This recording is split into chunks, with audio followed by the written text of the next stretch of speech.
Welcome to Tiffany's Kitchen. Hi friends, അസ്സലാമു അലൈക്കും. പത്തിരി ഉണ്ടാക്കാൻ മടിയുള്ള ഏതൊരാൾക്കും വളരെ ഈസി ആയിട്ട് നല്ല പെർഫെക്റ്റ് ആയിട്ട് നൈസ് പത്തിരി റെഡിയാക്കി എടുക്കാനുള്ള ഒരു അടിപൊളി നൈസ് പത്തിരി റെസിപ്പിയാണ് ഞാനിന്ന് ഷെയർ ചെയ്യുന്നത്. അപ്പോൾ ഈ ഒരു പത്തിരിക്കുള്ള മാവ് നമ്മൾ കൈകൊണ്ട് കുഴച്ച് മയപ്പെടുത്താതെ വാട്ടിയെടുക്കാതെയാണ് തയ്യാറാക്കുന്നത്. പൊടി കലക്കിയെടുത്താണ് നമ്മൾ ഈ ഒരു പത്തിരി റെഡിയാക്കി എടുക്കുന്നത്. അപ്പോൾ ഒരുപാട് പത്തിരി ടിപ്സ് നമ്മൾ മുൻപ് ഷെയർ ചെയ്തിട്ടുണ്ട് കേട്ടോ. അപ്പോൾ ഇന്നത്തെ പത്തിരി തയ്യാറാക്കാൻ വേണ്ടിയിട്ട് നമ്മളിവിടെ എത്രയാണോ നിങ്ങൾക്ക് ആവശ്യമുള്ള പൊടി അത്ര എടുക്കുക. ഞാനിപ്പോൾ ഇവിടെ ഒരു 1.25 കപ്പ് അരിപ്പൊടിയാണ് എടുത്തിട്ടുള്ളത്. സാധാരണ നമ്മൾ പത്തിരിക്കൊക്കെ എടുക്കുന്ന നൈസ് പത്തിരിക്ക് എടുക്കുന്ന പൊടിയാണ് എടുത്തിട്ടുള്ളത്. ഇനി ഇതിലേക്ക് ആവശ്യത്തിന് ഉപ്പ് ചേർത്ത് കൊടുക്കാം. സാധാരണ നൈസ് പത്തിരിക്ക് നമ്മൾ വെള്ളം അളന്നാണ് എടുക്കാറ്. ഇവിടെ വെള്ളം അളന്നല്ല കേട്ടോ എടുക്കുന്നത്. നമ്മൾ ഒരു ഏകദേശം കറക്റ്റ് ആവുന്നവരെ നമ്മൾ ഇതിലേക്ക് വെള്ളം ഒഴിച്ചു കൊടുക്കുകയാണ്. ഏകദേശം പരുവെന്ന് പറയുന്നത് ഇഡ്ഡലി മാവിൻ്റെ ബാറ്റർ എങ്ങനെയാണ് ഉണ്ടാവുക ആ ഒരു പരുവത്തിലാണ് നമുക്ക് ഈ ഒരു പൊടി കലക്കി എടുക്കേണ്ടത്. അപ്പോൾ നോർമൽ വാട്ടറാണ് കേട്ടോ ഒഴിച്ചു കൊടുക്കുന്നത്.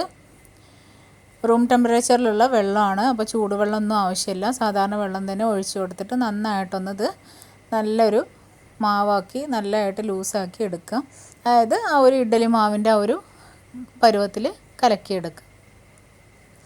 അപ്പോൾ ആ ഒരു കറക്റ്റ് പരുവത്തിലാവുന്നത് വരെ നമുക്ക് വെള്ളം ഒഴിച്ചു കൊടുക്കാം. മിക്സാക്കി കൊണ്ടിരിക്കുക. പത്തിരി റെഡിയാക്കി എടുക്കാനുള്ള ഒരുപാട് ഈസി ടിപ്സ് ട്രിക്സൊക്കെ അടങ്ങിയിട്ടുള്ള 5 വീഡിയോ നമ്മൾ മുൻപ് ഷെയർ ചെയ്തിട്ടുണ്ട് കേട്ടോ. ഗ്രൈൻഡറിൽ പത്തിരി മാവ് കുഴച്ചെടുക്കുന്നത്, പച്ചവെള്ളത്തിൽ കുഴച്ചെടുത്ത് പത്തിരി റെഡിയാക്കി എടുക്കുന്നത്, പത്തിരി സ്റ്റോർ ചെയ്യുന്നത് ടിപ്സ്, കുഴച്ചെടുക്കാനുള്ള ഒരുപാട് ടിപ്സുകൾ, പരത്താനുള്ള ഒരുപാട് ടിപ്സുകൾ അടങ്ങിയിട്ടുള്ള വീഡിയോ ഇതൊക്കെ നമ്മൾ ഷെയർ ചെയ്തിട്ടുണ്ട്. അപ്പോൾ അതൊക്കെ നിങ്ങൾക്ക് താല്പര്യം ഉണ്ടെന്നുണ്ടെങ്കിൽ ഒന്ന് പോയിട്ട് കണ്ടു നോക്കുക. അപ്പോൾ നമ്മൾ റെഡിയാക്കി വെച്ചിട്ടുള്ള ആ ഒരു മാവ് നല്ല ചൂടായിട്ടുള്ള പാനിലേക്കാണ് ഒഴിച്ചു കൊടുത്തത് കേട്ടോ. അപ്പോൾ പാന് ചൂടാക്കിയതിന് ശേഷം മാവ് അതിലേക്ക് ഒഴിച്ചു കൊടുത്തു. അതിനുശേഷം ലോ ഫ്ലെയിം ആക്കി വെച്ചു. ലോ ഫ്ലെയിമിലാക്കിയതിന് ശേഷം ഒരു തവി വെച്ചിട്ട് നമ്മൾ നന്നായിട്ടൊന്ന് മിക്സാക്കി കൊടുക്കുക.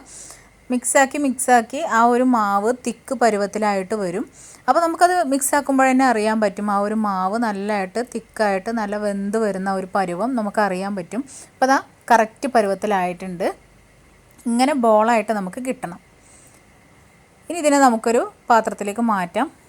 നല്ലതായിട്ട് ചൂടാറിയതിന് ശേഷം കയ്യിൽ ജസ്റ്റ് ഒന്ന് എണ്ണ തടവിട്ട് നമുക്കിത് ബോൾ പിടിക്കാം. നന്നായി തണുക്കുന്നതിന് മുമ്പ് നമ്മൾ ബോൾ റെഡിയാക്കി എടുക്കാൻ വേണ്ടി തൊട്ട് കഴിഞ്ഞാൽ നല്ലതായിട്ട് ഇങ്ങനെ ഒട്ടിപ്പിടിക്കും. അതുകൊണ്ടാണ്. അപ്പോൾ നല്ലതായിട്ട് ചൂടാറിയതിന് ശേഷം മാത്രം ബോൾ പിടിക്കുക.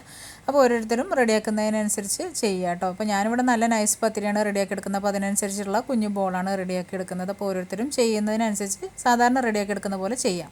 അപ്പോൾ മുഴുവനായിട്ട് ഞാനിവിടെ ബോൾ റെഡിയാക്കി എടുക്കട്ടെ. ഇത് നല്ല തിന്നായിട്ട് നമുക്ക് പരന്ന് കിട്ടും കേട്ടോ പ്രസ്സിംഗ് മെഷീനിൽ. അതുകൊണ്ട് തന്നെ നമുക്കത് പരത്തി എടുക്കേണ്ട ആവശ്യമില്ല. പ്രസ്സിംഗ് മെഷീൻ യൂസ് ചെയ്തിട്ട് നമുക്ക് ചെയ്താൽ മതി. ഇപ്പോൾ എൻ്റെ കയ്യിലുള്ള ഈ ഒരു പ്രസ്സിംഗ് മെഷീൻ എന്ന് പറഞ്ഞു കഴിഞ്ഞാൽ അങ്ങനെയൊന്നും നല്ലതായിട്ട് പരന്ന് വരാത്തൊരു ടൈപ്പ് പ്രസ്സിംഗ് മെഷീനാണ്. എന്നിട്ട് കൂടെ ഇതിൽ നല്ലതായിട്ട് കറക്റ്റായിട്ട് പരന്ന് വരുന്നുണ്ട്.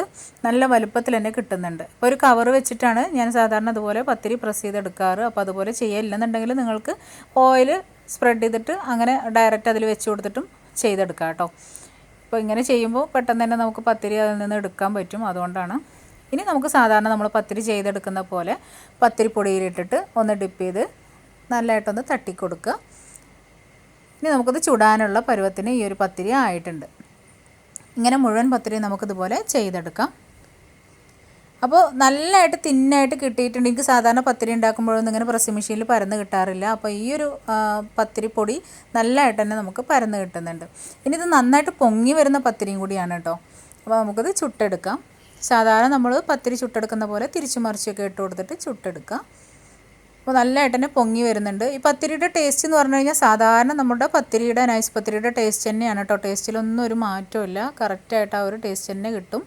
പിന്നെ നമുക്ക് നല്ലതായിട്ട് കുഴച്ച് മയപ്പെടുത്തി എടുക്കേണ്ട ആവശ്യമില്ല. അപ്പോൾ പുതിയ ആളുകൾക്കൊക്കെ എന്ന് പറഞ്ഞു കഴിഞ്ഞാൽ ഇങ്ങനെ കുക്കിംഗ് പഠിച്ചു വരുന്ന ആളുകൾക്കൊക്കെ ഏറ്റവും പ്രയാസപ്പെട്ടൊരു കാര്യമായിരിക്കും പത്തിരി എന്ന് പറയുന്നത്. അതുപോലെ പത്തിരി ഉണ്ടാക്കാൻ മടിയുള്ളവർക്കൊക്കെ അങ്ങനെയുള്ളവർക്കൊക്കെ ഉപകാരപ്പെടുന്ന ഒരു റെസിപ്പിയാണിത്. അപ്പോൾ തീർച്ചയായിട്ടും നിങ്ങളിതൊന്ന് ട്രൈ ചെയ്ത് നോക്കണം കേട്ടോ.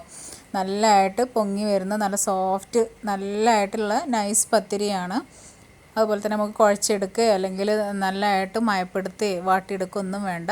അപ്പോൾ അതാ നമ്മുടെ നൈസ് പത്തിരി ഇവിടെ റെഡി ആയിട്ടുണ്ട്. നല്ല ചിക്കൻ കറിയോ ബീഫ് കറിയോ ഒക്കെ കൂട്ടിയിട്ട് കഴിക്കാവുന്നതാണ്. ഈ ഒരു നോമ്പ് കാലത്ത് നമ്മൾ ഒട്ടുമിക്ക പേരും പത്തിരി തന്നെ ആയിരിക്കും ഉണ്ടാക്കുക. അപ്പോൾ ഒരു ദിവസം നിങ്ങൾ ഇതുപോലെ ഒന്ന് പത്തിരി ഉണ്ടാക്കി നോക്കണം കേട്ടോ. നിങ്ങൾ ഒരു തവണ ഉണ്ടാക്കി കഴിഞ്ഞാൽ ബാക്കിയുള്ള എല്ലാ ദിവസവും നിങ്ങൾ ഇങ്ങനെ തന്നെ ആയിരിക്കും പത്തിരി ഉണ്ടാക്കുക എന്നുള്ളത് ഉറപ്പാണ്. ട്രൈ ചെയ്ത് നോക്കി ഫീഡ്ബാക്ക് അറിയിക്കാൻ മറക്കരുത്. അപ്പോൾ വീണ്ടും നെക്സ്റ്റ് വീഡിയോയിൽ കാണാം ഇൻഷാ അല്ലാഹ്. Thank you.